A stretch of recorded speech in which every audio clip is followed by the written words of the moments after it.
সম্প্রতি কয়েকটি আন্তর্জাতিক সংবাদ মাধ্যমে খবর প্রকাশিত হয়েছে যে আফগানিস্তানের তালেবান সরকার নারীদের লেখা সব বই নিষিদ্ধ করেছে। খবরটি দ্রুত সামাজিক যোগাযোগ মাধ্যমে ছড়িয়ে পড়েছে, কিন্তু আফগানিস্তানের শিক্ষা মন্ত্রণালয়ের জারি করা নির্দেশনা বিশ্লেষণ করলে স্পষ্ট হয় বাস্তবতা ভিন্ন। নিষিদ্ধ হয়েছে শরিয়া ও রাষ্ট্রীয় নীতির পরিপন্থী মোট 679টি বই। এর মধ্যে নারী লেখকদের প্রায় 140টি বই থাকলেও কেবল নারী লেখকদের বই নিষিদ্ধ করার কোনো নির্দেশনা নেই। তালেবান সরকারের অফিসিয়াল নির্দেশনায় কোথাও বলা হয়নি যে নারীদের লেখা সব বই নিষিদ্ধ।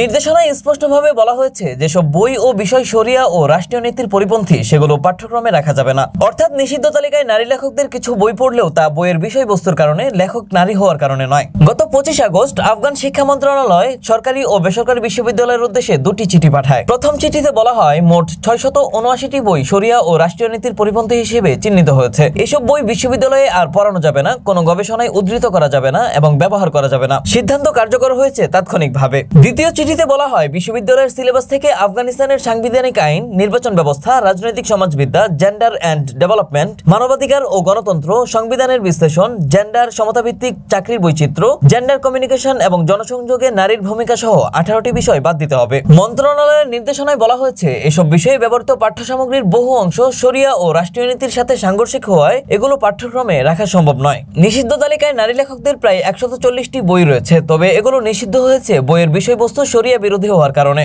মন্ত্রণালয়ের নির্দেশনায় স্পষ্ট করে বলা হয়েছে নিষিদ্ধ করার মানদণ্ড হলো শরিয়া ও ইমারতে ইসলামিয়ার নীতির সাথে বিরোধ। ফলে নারী বা পুরুষ কোনো লেখককে আলাদাভাবে টার্গেট করা হয়নি। কিছু আন্তর্জাতিক গণমাধ্যম আফগান শিক্ষা মন্ত্রণালয়ের রিভিউ কমিটির একজন সদস্যের বক্তব্য উদ্ধৃত করে দাবি করেছে নারীদের লেখা সব বই নিষিদ্ধ করা হয়েছে, অথচ অফিসিয়াল চিঠির কোথাও এমন কোনো কথা উল্লেখ নেই। এতে বোঝা যায় খবরটি আংশিক সত্যকে বিকৃত করে প্রচার করা হয়েছে। বাস্তব নির্দেশনার মূল ফোকাস ছিল শরিয়া বিরোধী বিষয়বস্তু অপসারণ। নারী লেখকদের বই অন্তর্ভুক্ত হয়েছে কেবল সেই কারণেই।